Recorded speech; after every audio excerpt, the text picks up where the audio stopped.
Shalom, shalom, queridos. Hag Samea Pesach, Shabbat Shalom. Estamos aqui para registrar uma reflexão de Pesach. A palavra Páscoa nos traz no hebraico a ideia de narrar com a boca, libertar com a palavra.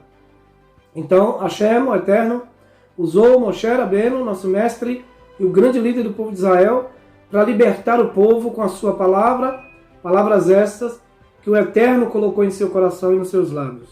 Já no início do seu chamado, Moshe disse: eu não tenho a minha língua egípcia já não é tão boa, o meu hebraico nunca foi bom, eu tive pouco contato com o hebraico, então tenho a língua muito pesada. E o Eterno disse: não se preocupe, seu irmão ficará por porta-voz e falará em seu lugar.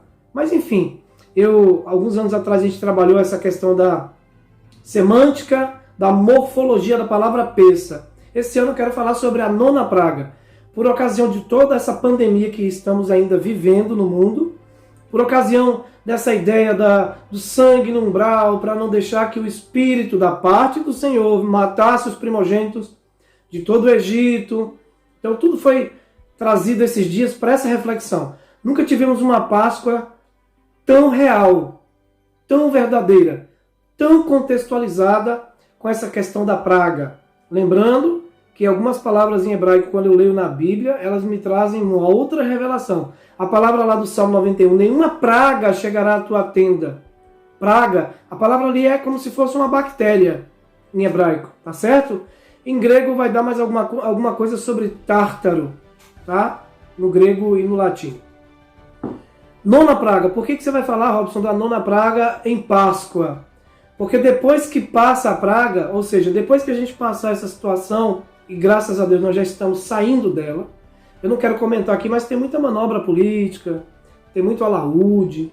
Eu não tiro de nós a responsabilidade e os cuidados em relação a esse vírus perigosíssimo, mas tem muita coisa aí por trás de tudo isso e aos poucos a gente vai, como verdadeiro servo de Deus, encarando a realidade, e a realidade às vezes ela é triste, tá? O mundo é muito mentiroso também. Mas vamos lá. Praga da escuridão. Houve uma praga no Egito, eu vou ler para vocês, que foi a nona praga, e às vezes a gente passa despercebido e não imagina o quanto que ela foi devastadora. Matou muito mais do que nos primogênitos. Observe. No livro de Êxodo, eu estou aqui com o Romash, a Torá, tá? Eu sempre comento com vocês nos áudios, mas agora dá para mostrar, ela é português e hebraico. E aqui é uma compilação, né, dos 5 livros mais comentários rabínicos. E aí eu vou ler com vocês aqui agora o verso 21 do capítulo 10. Olha só o que diz. E disse o Eterno a Moisés: estende a tua mão aos céus e que haja escuridão sobre toda a terra do Egito, mais que a escuridão da noite. Observe, pior que a escuridão da noite.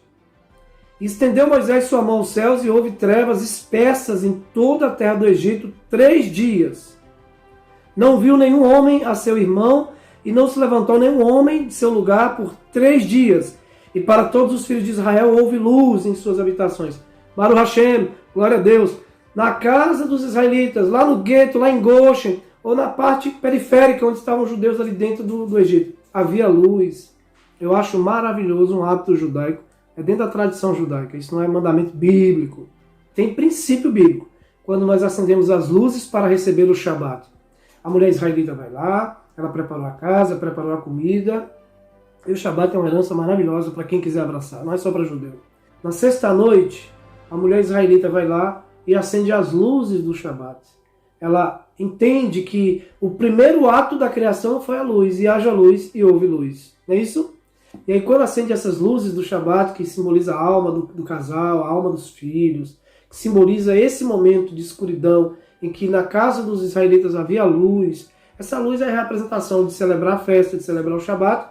E essa luz é a representação de que aquela família, aquela pessoa está andando à luz da palavra, da revelação que foi dada a ela. Então, por que eu li a praga das trevas? Olha o que diz aqui. Não podia um andar na rua e enxergar o outro a 3 metros de distância. Era muita escuridão. Eram muitas trevas. Então isso nos ensina que se você estiver nas trevas, se você perder a visão espiritual, se você perder a visão do amor ao próximo, se você perder a visão e a orientação do profeta que Deus enviou para a sua comunidade, para a sua igreja, para o seu povo, você vai andar na escuridão. Não consegue sequer enxergar o seu próximo. Que Deus não permita que após tudo isso, nós esqueçamos das viúvas, do órfão, do pobre, dos idosos necessitados. Tem muita gente que já está passando necessidade. Por quê?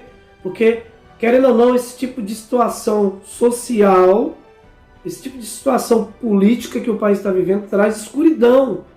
E aí, nós esquecemos que tem pessoas aqui do lado, às vezes, que estão necessitadas. A Tzedakah, gente, é uma coisa incrível. Depois que eu levei mais a sério a ideia da Tzedakah, que é o ato de justiça, erradamente interpretada como esmola. Quando você pratica a Tzedakah, você ajuda seu próximo, você santifica a sua vida, você honra a Deus, você mata a fome de alguém que está faminto, você ajuda uma família, você ajuda, de certa forma, mesmo que seja uma pequena fagulha, a reequilibrar a situação social do seu país. Eu não estou falando de você tentar salvar o mundo ou ficar dando ajuda para pessoas que você sabe que não precisam, ou que, de certa forma, elas estão precisando de um aprendizado naquele momento e tem que saber como ajudar. Mas eu estou dizendo que essa praga da escuridão matou hebreus, milhares e milhões deles. Existem muitas interpretações sobre isso. Eu estou trazendo para vocês depois de anos de estudo. A praga das trevas matou hebreus que estavam no castelo, no palácio do faraó, que eram funcionários públicos do faraó, eram pessoas de renome, de cargos importantes, inclusive capatazes que chicoteavam seus próprios irmãos hebreus no trabalho duro. Morreram. Morreu hebreu? Morreu milhares deles. Diz o Midrash que os israelitas no outro dia estavam sepultando vários milhares de hebreus escondidos para que os egípcios não vissem que a praga também afetou os hebreus. Então, pelo amor de Deus, olha a revelação que eu estou trazendo para você. Eu sou crente e sou servo de Jesus, eu sou da igreja A ou B. Você é suscetível a qualquer tipo de maldição e praga. A praga pode afetar você também. Como é que a praga não afeta, Robson? Se eu estiver no lugar certo, estiver na posição que Deus colocou para que eu estivesse. Por exemplo, as pessoas tinham que obedecer às ordens que Deus dava a Moshe Rabbeinu, a Moisés. Fique em casa, celebre o Pessa, o cordeiro, não deixe sobrar o cordeiro. Se o cordeiro é grande demais para sua família, coma com seus vizinhos, isso é fantástico. Compartilhe o cordeiro com os vizinhos. Não deixe sobrar para o dia posterior. Não quebre o cordeiro na hora de assar. Orientações. Tem gente que tem pânico quando você fala de mandamento. Já fica totalmente endurecido quando você começa a falar de orientações bíblicas. A Bíblia tem orientação para tudo. E as pessoas tinham que ficar sobre a orientação do profeta Moisés. As pessoas estavam sobre a palavra e a orientação de Moshe Rabbeinu, do profeta Moisés. Por isso elas não morreram. Elas estavam nas suas casas, celebrando a festa, estavam debaixo de uma ordenança divina e havia luz. Olha o que o texto diz, que maravilha, gente, no verso 23. Havia luz na casa dos hebreus. O mundo todo estava em trevas, mas na casa das pessoas que eram humildes, temente a Deus e que reconheciam Deus como seu governador, como seu Senhor, havia luz. Robson, essa luz é o quê? É a luz que a palavra de Deus traz para nossas vidas. Temos que andar na luz. Olha o que disse o salmista Davi, no Salmo 119, verso 105.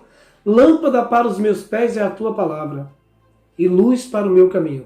Nós, israelitas, entendemos assim. Lâmpada, lembra-te. Luz, guarda. Lembra e guarda. Lembra o mandamento, guarda o mandamento. Lembra a orientação, segue, guarda a orientação. Não é só ler, não. Não é só ouvir, não. É obedecer. Ok?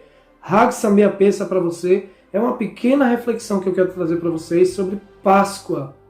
Psar, passar, saltar. E hoje, no contexto atual, entre o povo de Israel, o Am Israel Rai, o povo de Israel vivo e que vive, é narrar, contar esse caso, essa história, esse êxodo, a história dos nossos pais para os filhos, para que não percamos a nossa identidade. Éramos um povo escravo e hoje somos um povo livre. Baruch Hashem por isso.